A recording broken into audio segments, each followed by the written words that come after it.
Welcome to the Wizard of Radical Self-Respect. My name's Jared Mello, and I'm the Shepherd of Black Sheep. Today, I was blessed with seeing more news from our favorite Sadia Khan, and she posted an apology on her Instagram. I don't see it, of course, so she has me blocked on everything, but this is truly what she posted on her page here, what I'm about to pull up, and this is basically how not to apologize. She went to the Conor McGregor School of Apologies. And for those who don't know, Conor McGregor said after a UFC fight, "Hey, I want to take this time to apologize to absolutely nobody." And this is what Sadia Khan basically does here in this. How are you, Kat? But let's rock and roll here with this and see what Sadia has to say for herself. And we'll say it is not good. This is not good in any way. So she first says, "I would like to begin by expressing my deepest gratitude to my followers, friends, and family for your love, kindness, and support during this challenging time." Yes, Sadia, accountability and consequences can be a challenging time, especially for people that are narcissistic. It is for you and for you alone that I feel it is important to address some of the false narratives. Notice she does not address anyone she abused, disrespected, or mistreated. This is only for the people that are her friends, followers, and family. She doesn't care that she treated the people that she did as poorly as she did. She's not addressing them at all. She is not concerned about them. If anything, her saying that acts as a denial that she even did, when on Abba and Preach's show, she clearly admitted she does those things. So that's not an apology. That's absolutely a deflection. And then she goes on to say, "First and foremost, I want to reassure you that I'm fully trained to practice the work that I do." Now that's a clever way to word that there, because all she is a coach. That is it. Now in England, there is a loophole where you can say you are a psychologist. The law is surrounding being a clinical psychologist or a practicing psychologist. But even the fact that she did that, she knows exactly what she was doing. She was deceiving people, because in everywhere else around the world, you need to have a certain amount of credentials and supervised hours to become a psychologist. But in England, the term isn't protected. But here's the other thing about that. That's the least of it, because she did three things in terms of her credentials. One, she claimed she had a DHA license in Dubai when she absolutely did not. Abba and Preach went over this. That is fraud. That is illegal. She then put the BPS logo, the British Psychological Services logo, on one of her Center of Excellence certificates. That is something that the BPS does not recognize in any way. But she put that logo on that certificate to make it look more official. That is also fraud. That is also illegal. And then when it comes to a master's degree in education, she claims she has that, but she absolutely doesn't have that either, according to the Abba and Preach video. So those are three things right there that are out of control, that are illegal and fraud, let alone the deception she pulled, even calling herself a psychologist, because England has this BS thing where you can say psychologist, you just can't say clinical psychologist or practicing psychologist. So her wording here is, "I assure you that I am fully trained to practice the work I do." But what is the work that you do, Sadia? You're just a coach. And what does it take to become a coach? Absolutely nothing. Anyone and everyone can call themselves a coach. That's all that means. My purpose has always been to help people get clarity and strength in their relationships, and it's a privilege to have supported millions of people over the years with the free content I share. Look at that. She's kind of belittling people. Oh, it's the free content I share.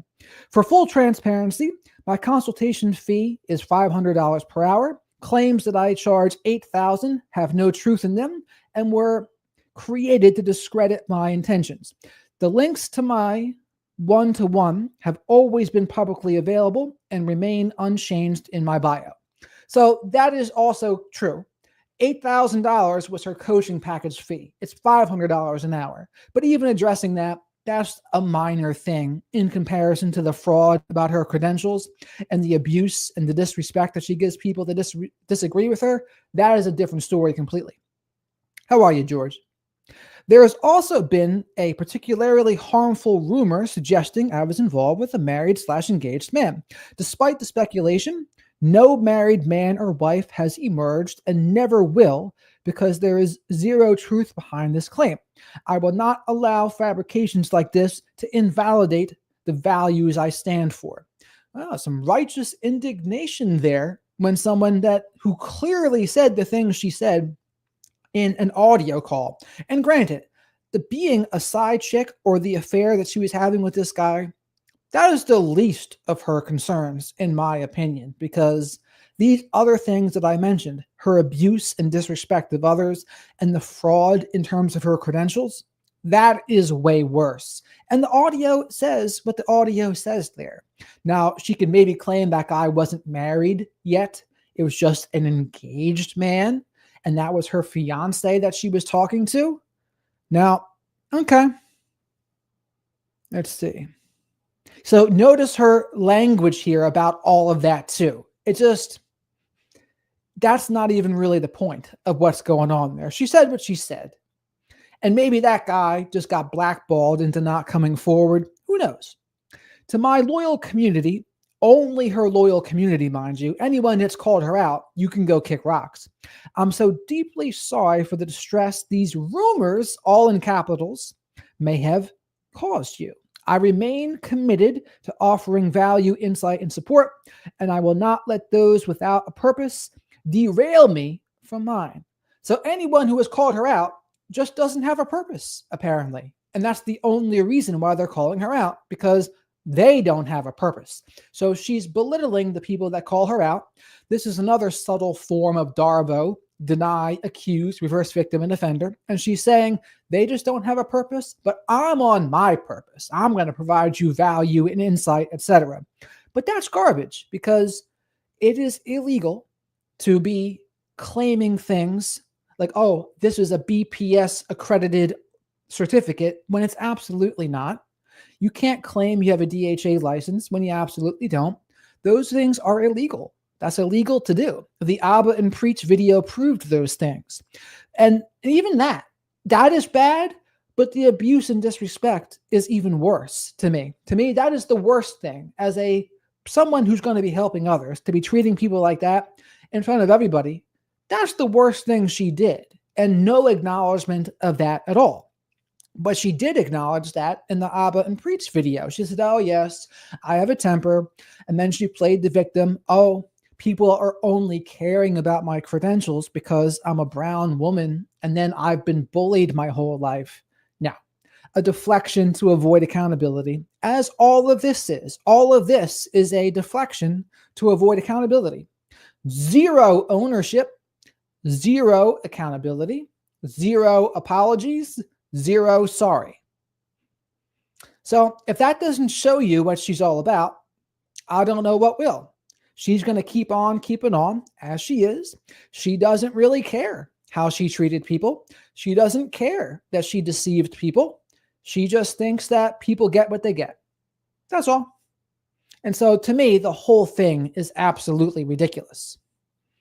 Oh, now she's a humanitarian is right. She seems to be a slippery snake. She absolutely is. Why doesn't she address the fact she stated she's a narcissist? Because that would be too much to come clean with. There's so many things that she should be coming clean with that she's not. She didn't address any of the things that are really the problem here. Her language is very slippery. Oh, I'm fully trained to do what I do. She's only coaching. She's not practicing psychology. She's not a clinical psychologist. That's why it's so deceiving to say you're a psychologist, because the world has different standards than England alone. It's kind of BS that in England you can even call yourself a psychologist legally. But even so, the rest of the world, when you're coming on podcasts, you're coming on YouTube shows, and you're claiming you're a psychologist, well, in the rest of the world, you can't just claim you're a psychologist. That's not how it works. In the rest of the world, in America here, you need a doctorate and then you need your supervised hours, and you need to pass the L tests and everything you need to do. It's a lot of work to do that. And for her just to claim that because of some BS loophole in England, that's ridiculous. But the fact that she put the BPS logo on her Center of Excellence certificate, that's illegal. No, there's no getting around that. Lying that you have a DHA license when you don't, that's illegal too. Like she said, oh, my career took off, so I didn't apply for it. But before that, she was telling people that she had a DHA license in Dubai. That's also absurd. Now, granted, if she admits this, there's probably going to be consequences, and that's why she didn't admit it, more than likely. But the big things here, hoorah, is right, Phil Bradley. George, she's the queen of word salad. And for those who don't know, word salad is saying a whole lot of words, but saying absolutely nothing. So basically, she's only talking to the people that agree with her here. If you agree with me, you support me, you look the other way on my nonsense, you enable me, and you're a flying monkey of mine, I appreciate you. Anyone else that I've hurt, anyone else that I've harmed, I don't care about you one bit. And I'm not sorry. And I don't care what I did. And I'm going to keep on doing what I do. But this is why we have to call this stuff out, because she's not conceding. And this is what happens though, right? We can't expect narcissistic people to agree with us when we call them out. They don't agree. That's why so many people start to jade, justify, argue, defend, or explain. So many people, they get angry because the narcissist will say something just like that. They'll say a whole lot of words, but absolutely nothing. And then they'll say, but this, but that, you need to say this, you need to apologize for that. And then they just don't. They say a lot of slippery things, flip the script a little bit by saying things like, only people calling me out, they don't have a purpose. That's the only reason why they're calling me out, because they don't have a purpose. Meanwhile, I would say part of my purpose absolutely is to call people like her out, because that's part of practicing radical self-respect. And perhaps it's important to go over what is the radical self-respect way in a situation like this. Owning it. If we mess up, own it. And so few people can really do that. They can't just say, you know what, I messed up and I own it. I apologize. And then leave it at that. No explanations, no excuses. They just can't leave it at, I messed up. They can't sit with that.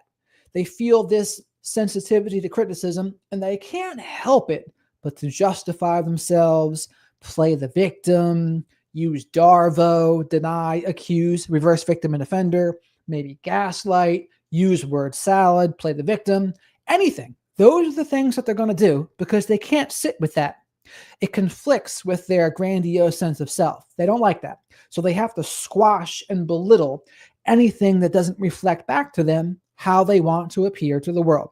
So that whole quote unquote apology, and I shouldn't even call it an apology because there is really no apologies in there. She's only quote unquote apologizing to the people that are her friends, family, and supporters. That's not an apology. Kat says, dem pesky narcissists don't like consequences. I just made a post that said, to a narcissist, accountability is an attack. And when you enforce consequences, that means they're the victim. And that's what they're going to do. Consequences, they're going to try to say, oh, you're only doing this because I'm a woman or the color of my skin, or if I'm going to get called out for how I treat people, I was bullied so much, that's why I'm so abusive now. And that's why it's important to note childhood trauma is not completely what causes this kind of thing. Some people just have that genetic predisposition. Childhood trauma can make it worse, but it's not the cause. That's why it's important to call that out.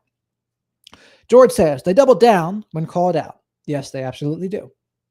And that's what you saw there. She's not talking to anyone she hurt. She's not talking to anyone she deceived. She's only talking to the people that already agree with her. And that's why it's nonsense. There's just no need for that there. She said something. She didn't even need to say anything because what she said there was saying nothing, basically. She wanted to protect her image. Oh, I was not doing anything with a married man. when in reality, that's the least of it to me. That whole scenario is the least of my concerns with her. That's the least of her problematic behaviors. It was just the smoking gun that got her the attention to get all this other stuff to come to light. So the other stuff that came to light, that's the important part to me. Kat says, isn't it crazy when a narcissist will spot narcissism bad traits in other people, but can't acknowledge the same behavior in themselves? That's the double standard of a narcissist. They just can't, they can call it out, but when it comes to themselves, they just can't recognize it.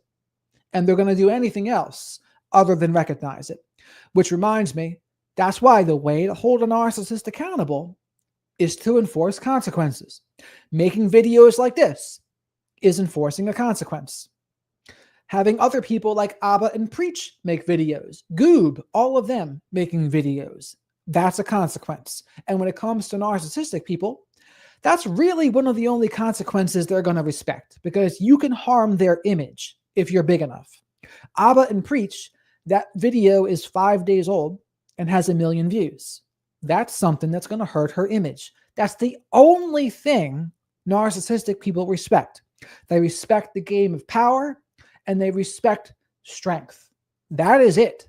And so Abba and Preach hurt her image. She'll be bothered by that. And this is what consequences look like with her. And there actually should probably be the BPS should look into her, honestly, for putting their logo on one of those certificates. They should absolutely crack down on that. And maybe she can get away with it now because she's in Dubai and not England. I don't know. But if she ever goes back to England, she should absolutely be forced to have some consequences for that. But we'll see if she does. But granted, like I said, that whole thing, she didn't mention any of the worst behaviors that she did. And that's the problem with it. It was just a nothing burger. A nothing burger, a word salad burger with breadcrumbs. The unhealthiest salad routine, right? That's all that was. But that's Sadia though, right? So she's a self-admitted narcissist. So I'll say narcissistic to cover my bases, but she admitted she's a narcissist. That's in her words. And that's how narcissistic people, they use word salad to deflect. They say a bunch of words, they move the goalposts, they do whatever to avoid accountability, because accountability is their kryptonite. Honesty is their kryptonite. Things that hurt their image are their kryptonite. Consequences are their kryptonite. Having to come clean and genuinely and with humility apologize, that is their kryptonite. They can't do those things. They can say sorry. That's one thing I want to clear up. They can say that. It doesn't mean they mean it. That's the distinction. They can say it, but it doesn't mean they mean it. Narcissistic people might say, I'm sorry, I promise I'll change. But it's really, they just want to get you back under their control. It's a big difference. That's not the same as a genuine apology. You know someone has given you a genuine apology when they accept whatever your response is. So even if you don't forgive them at first, a person who's genuinely sorry will say, okay, I understand. It's up to you when you are ready, if ever, to forgive me. I understand I hurt you. You can take however long you need. That's what a humble apology looks like. But when you try to push someone to forgive you, that's coercion, is what that is. And when you get really angry if someone doesn't accept your apology, that is also not an apology from humility. That's more like you wanted to manipulate them to get a certain response from them. You didn't get that response, and now you're angry. It was kind of a covert contract apology in that case where, oh, I'll apologize, I'll be really nice, but it's with the expectation they better forgive me. They better accept this apology and let me back into their life. That is not a genuine apology. That is manipulation. Full stop. And apologies without changed behavior. Also manipulation when push comes to shove, because the only real apology is changed behavior. So let's see moving forward here what she does. I doubt she'll continue to abuse and disrespect people, but nothing will surprise me. Abba and Preach said that she did just that after their interview. So we'll see. We'll see what happens with that. And hopefully enough of the truth has been exposed here where people don't come to her anymore. And I would say also for men, I'm not really the biggest fan of men going to women coaches a lot of times. I would say 99% of the time, I would tell a man to go see another man, especially when it comes to male issues. It's one thing if it's general issues, but just like I would say to a woman, if you want help with woman's issues, you should probably go to a woman. It's one thing if what you're going for is general, but I would tell a woman is going to understand female issues better than most men.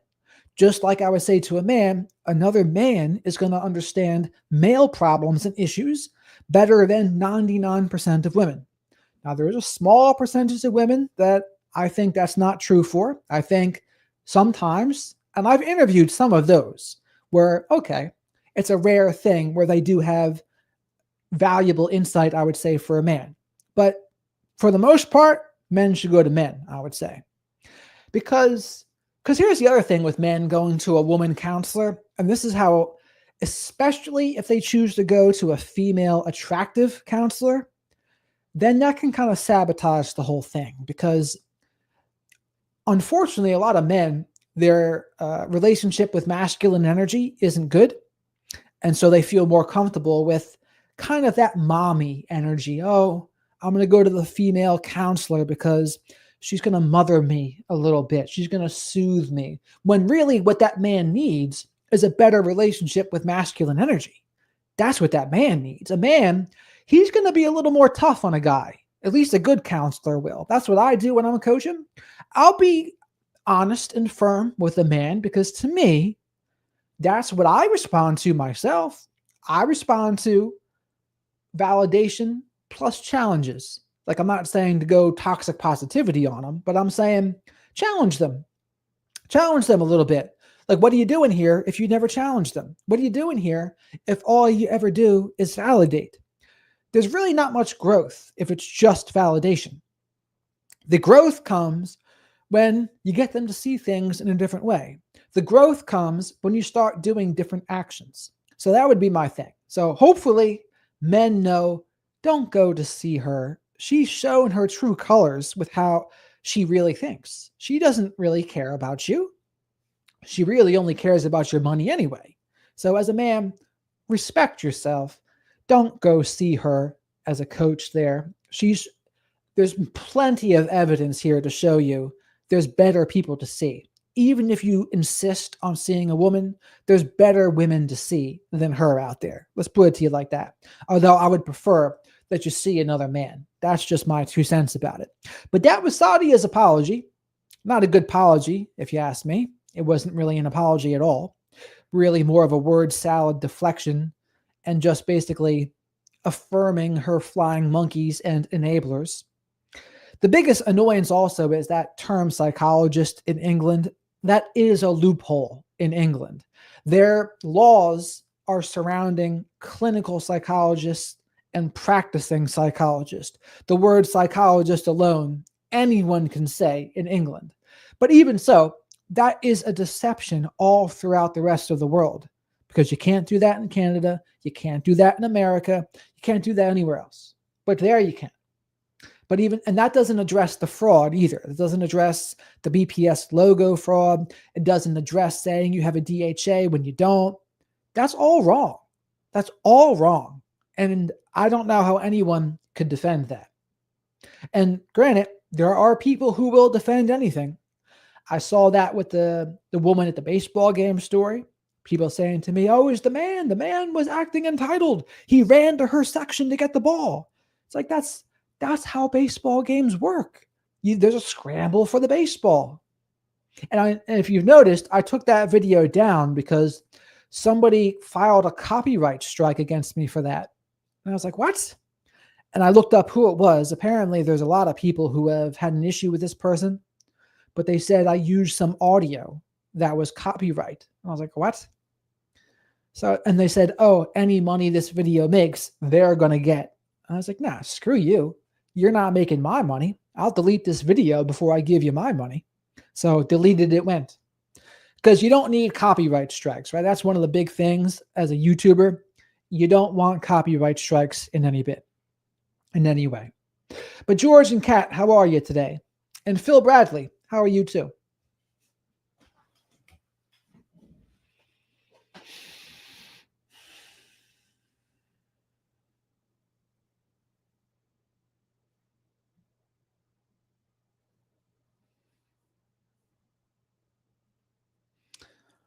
Well, Alex, surviving? Not thriving yet, but surviving. I guess that's acceptable. Alex says, good for you taking it down. F that is right, is what I said. I said, you're going to take my monetization. Not that it's even going to make that much, but it's about the principle of the matter. You're going to scam me out of my video, so you're not going to get anything from me. F that. George says, can't the social platforms ban her for fraud?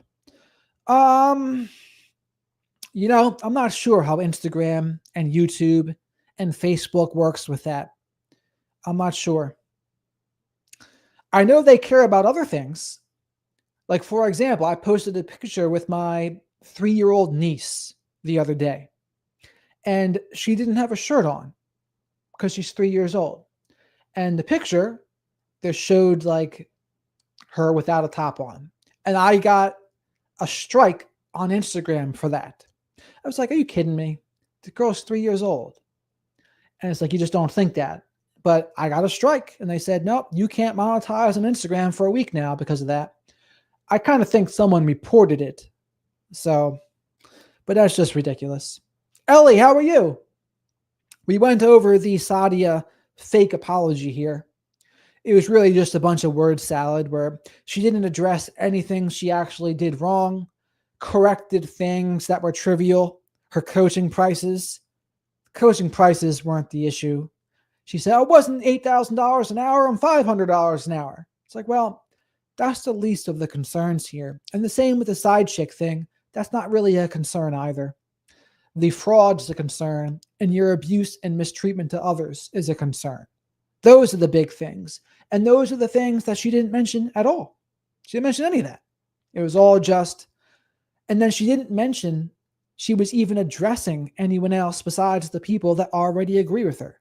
That's why the whole thing was garbage. Thank you, George. I appreciate that. Sleepy, thank you for asking. How are you? No, I'm doing good. It's been a wild day. It's going to be a busy week of interviews here because tomorrow, if you're familiar with her on Instagram, Dr. Z, I'll be speaking to her tomorrow. Got to do some homework on that later tonight. Then there's a woman named Dr. Taylor Burrows I'm talking to on Thursday. She knows a lot about Sadia. They're enemies, so that should be interesting. And then Friday, we got Dr. Salerno. And there's going to be another surprise because Dr. Salerno and I are going to be calling somebody out together. You'll see about that. That will be interesting. And this person deserves it, by the way. Like, I wouldn't say much unless they deserved it. And in this case, they do. And just like I think Sadia deserves it. Just like the woman at the baseball game deserved it. Like, if you're going to be out of control, there should be some social backlash. And in the absence of laws and governing bodies doing something about it, or the social media companies doing something about it, this is the next best thing. Notice Sadia was scared of Goob. Notice Sadia is very scared of Abba and Preach, to a lesser extent me. But she cared enough to block me. We'll say that. The enemy of my enemy is my friend. That's right. And so that's why we'll be talking to Dr. Taylor Burrows. She knows some people that are pretty interesting as well. And, we're not going to spend the whole time talking about Sadia. There's other things to talk about too. But it'll be interesting to see what her perspective is. Interesting, Jared. Do not know the first two you are interviewing. Should be interesting. Well, check out Dr. Z on Instagram. She's kind of new to me, but she's got 130 something thousand followers on Instagram. So she got a pretty decent following. And I was also going to be going on another person's podcast, but they wanted me to talk more about an abusive situation. Because I was talking about like my family situation where there was a parent I had that was, I think, like a comorbid autistic slash narcissistic, or at the very, yeah, Dr. Z on Instagram. And some people still think if you're autistic, you can't be comorbid with anything else, or you can't be manipulative or abusive. And it's like, that's just not true. You can be comorbid. Like, and just because you're autistic doesn't mean you're perfect. You can still do manipulative things. Anyone can be abusive. It's possible anyone is. The difference is who's going to be able to recognize it and who's going to be willing to do something about it if they are. That requires self-honesty, self-awareness, and humility.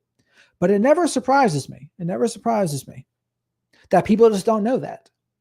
Yeah, of course they can, Kat, right? It surprises me that professionals don't realize, oh, autistic can't be comorbid with a psychopath or narcissist. Of course they can. You might be able to view her account. I'm not sure though. But Kat, people like that black and white. They want it to be one or the other. They don't like the nuance with it. Nope. You're either victim or abuser. You either can be abusive or you can't be abusive. You're either autistic or you're narcissistic. You're either narcissist or borderline. You're either this or that. It's like, life doesn't really work like that. People want it to work like that. People want there to be a good guy and a bad guy like there is in a movie. And there are cases when that is the case, but it's not every case, right? Even in this space, I guess I'm guilty of perpetuating that a little bit, because often it is that way a little bit. Oh, there's an abuser and a victim. That's just like it was in like a movie. In a movie, there's the good guy, then there's the bad guy. Now, interesting movies are things like There Will Be Blood, because there really is no good guys in There Will Be Blood. They're all kind of bad guys, just to a different extent and for different reasons. Anyone can be influenced by their environment growing up, even those on the spectrum. Of course, absolutely true. Absolutely true. So an autistic person that experiences childhood trauma, yeah, of course that's going to impact them. And I would argue there's probably a lot of autistic people with CPTSD, because if they got bullied and then they didn't know how to handle it, yeah, that's my story, right? I was bullied a lot and I didn't know how to handle it. And I probably developed CPTSD, and it wasn't very pleasant. And I acted out a lot with like drugs and alcohol, but it is what it is. I had to own that though. You have to own that and then do what you can to get better. Everything starts with ownership. Right? And granted, in this space, we're careful with that because you don't want to blame the victim instantly. You don't want to tell them, oh, it's all your fault. Why were you there? It's like, no, you got to validate, support, and encourage at first. And then there does come a point where we should be all taking a look at our side of the street. The problem I have with the space here is too many people think, no, you should never do that. To even ever suggest you look at your side of the street is blaming the victim.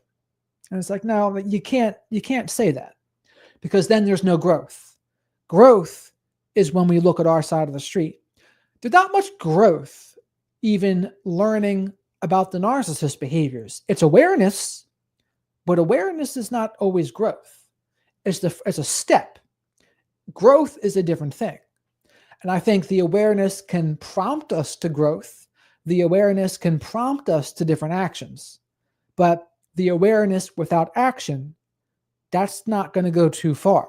Those actions are still needed. How did you come to the realization you wanted to give up drugs, etc.? Well, many moons ago, the consequences just got too much. They got too much. And like, I don't really drink anymore for that reason too, because consequences for me were just hangovers got bad. And so I stopped. Before, it was legal consequences. And there's something about legal consequences that are very exhausting. They wear on you. And I was crashing cars, getting in trouble with the law. And after a while, you think, no, I'm just done. I'm done with that. I'm tired of these consequences because it's my fault. There's no one else I could blame. It was just me. And then I got obsessed with NA and AA. And honestly, if I didn't get obsessed with that, I wouldn't be doing what I'm doing today, because that was the beginning of my self-help journey. That was the beginning of me working on myself, learning about myself. And I learned a lot from those programs. I don't go anymore, but what I learned from them is invaluable, priceless. And I use it a lot in what I do with my consultations as well. So I don't bad talk them because, yeah, I don't go. And there's some things that I don't think are the best now. But when you're in a life or death circumstance because drugs might kill you, there's worse things than AA or NA. Like, that's something that absolutely is a better way to go than dying. So go do that. If someone needs help, they should absolutely do that. Often you have to go through hardship to grow. Absolutely. There is no growth in the comfort zone, as they say. You have to get uncomfortable in order to get comfortable. And that's always true. And that's one of the things that I can struggle with, is pushing. You get into these comfortable ruts where things feel comfortable and it feels nice to be comfortable. But eventually what happens is the pain of staying the same becomes greater. So you do something different. And then there's going to be some more uncomfortable feelings again, but that's life. And the better people are with those uncomfortable feelings, the better they'll be able to grow and improve. The same is true for trying new things. If you're too uncomfortable to try new things, you're not going to get too far. And what is the fear of trying new things? The fear of trying new things is really the fear of being embarrassed in front of others. It's the fear of being a newcomer. It's the fear of making mistakes in front of others. Rhodes, how are you? Hi, Jared. You've mentioned benefiting from supplements. Can you please say some more about your regimen? Well, I'll name some. It'd be a long video for me to name them all. But I take a couple different probiotics, vitamin D3, folate, take Tribulus terrestris, SAMe, niacinamide, taurine, tyrosine, arginine, glutamine, lysine, DL-phenylalanine, fish oil, zinc, magnesium, 5-HTP, ashwagandha, lithium orotate. What else? GABA, magnesium. Did I say magnesium? What else? Choline. There's a lot. That's the majority of them, though, right there. And they all make a difference because they're not, every single one of those, they're not as strong as a prescription drug by any means. They're weaker. But to me, it's a natural way to address hormonal issues and neurotransmitter issues.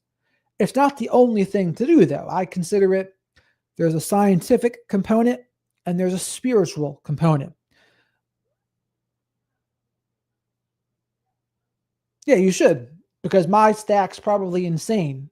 Most people would think mine's insane, but that's fine. Like, I own the fact that I have an insane stack. I'm wondering whether it took you time to adapt to them. Well, I didn't start taking them all at the same time. I slowly built up to it. Now, here's my rules for supplements, Rhodes. You start taking one thing at a time, and you stop taking one thing at a time. And you don't take any proprietary blends, meaning supplements with multiple ingredients.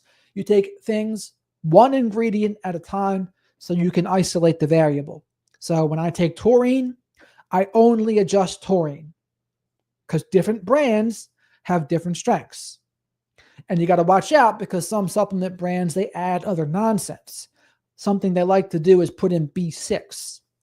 So some places would put taurine in their B6. I was like, why are you putting B6 in your taurine? You don't need to do that. But I take everything individually, no proprietary blends. So that way you know what's doing what. And honestly, they did change my life because my version of being autistic, I mean, my anxiety was just debilitating. I couldn't speak clearly. I couldn't look people in the eyes. For me, it lowered the ceiling of my potential. And, and there's pros and cons though, right? I'm not going to say it's perfect as it is now. There's pros and cons to how I was before too. But clearly with my actions, I have chosen not to stay that way. And it wasn't until that I made these changes did things actually start to really improve for me. Wise advice: I should have been more patient when building and starting my own protocol. Yeah, I mean, you can't go back and change it now, but that's what I would suggest. Because I didn't start taking them all. I started with one thing and slowly built up. And it took years to really build it up too, by the way. It didn't happen overnight. And then finally I got to a place where, I felt like I was in a good place. And now the biggest side effect for me is just the cost. The cost costs money. Did you smoke weed before? If so, do you feel that helped your anxiety or autism? I used to in high school, and I did enjoy it at first, but then it turned on me. It turned on me when I was 18 or 19. And what I mean by that is I would get super anxiety, and then I would get really introspective. So what I hear some people say when they take ayahuasca, and I've never taken ayahuasca, but when some people take that, they'll say they get this mirror where they see everything about themselves. And that's what would happen to me when I smoked weed. I would just start thinking of all the things I was doing wrong, all the things that I could be doing better. And it was very painful. But sometimes it was right, though. Like I would see these painful things, but they were true, which is what made them more painful in a way. And I would become much more sensitive. So it just wasn't fun for me anymore. But I used to really enjoy it. And then when I was 18, 19, I stopped. I would much rather drink. When weed became legal where I am in New Jersey, I did buy some just to see. And I tried it again, and the same things happened again. It was terrible. I was like, and I think I probably even still have it. And it's been sitting there for like two to 3 years. But I dislike it. But I think there's something that happens with my version of autism. It doesn't splice. Weed does not splice. And it's like almost I'm having a panic attack. And other people on the autism subreddit, some people also have this same experience that I do, where it's super intense. And I don't know. I don't know what the root of it is. Maybe starting as a teenager, maybe being neurodivergent. I don't know.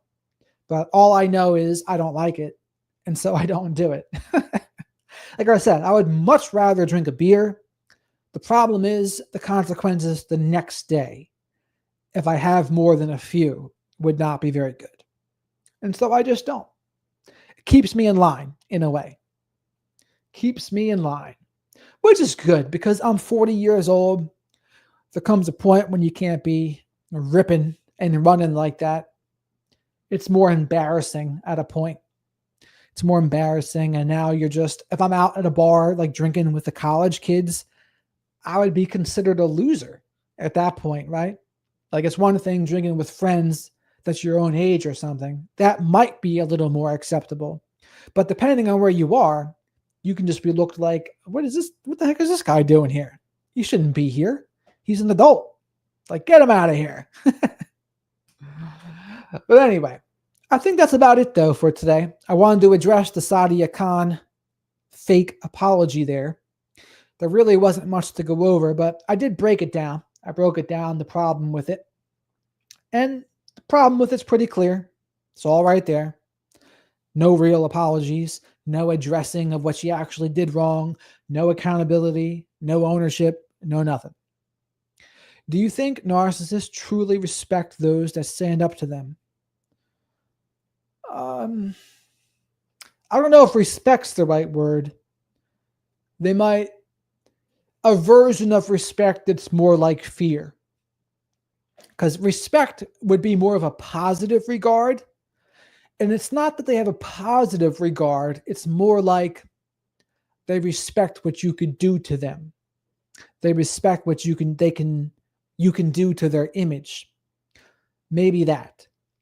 But that's a borderline version of respect. Thank you, Jared, for this live. It was interesting. I'm very happy to help, Ellie. And I appreciate you calling Sadia out. She needs it because she keeps on doubling down. She's not coming clean. And notice even the energy on that there. She wasn't, even when I went over on Abba and preached there, she was at least a little more timid there. She was a little more humbled. But she's lost that again already and went straight to deflections and word salad, subtle Darvo, just ridiculousness. Meh. But stay tuned. This is going to be a busy, busy week of interviews that I'm looking forward to bringing you all. I'm trying to do more interviews a week too. And I'll still do these lives as well, of course. And I haven't done any longer videos recorded for a little while, besides the one I did about Sadia, I guess. But I might be doing more of those too. But all right, everybody. George, Kat, Rhodes, Ellie, everyone else that was here. Angela, no Angela today. I tricked her. I tricked her by coming early. Thank you, Rhodes. Like I said, I've got Dr. Z, Dr. Taylor Burrows, Dr. Salerno this week. 3 docs. All right. So long, everybody. Yeah, you never know, but I'm going to do a pop-up live. I'm glad you all get notified, though. You like the video if you liked it. Share the video if you think you know someone that might benefit. Over and out.